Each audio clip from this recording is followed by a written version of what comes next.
front of me is Blackview A90, and today I would like to show you how you can set up screen lock on this device.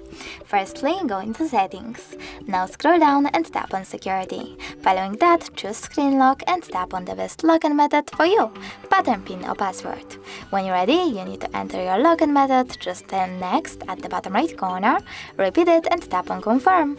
Now tap on one of those options to answer the question how do you want the lock screen to display your notifications.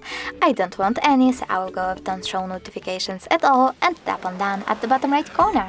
Now when I click Home button, turn off my screen and then turn it back on. As you can see, pattern is now required. Thanks so much for watching. If you enjoyed this video, leave a like, comment and don't forget to subscribe. Bye!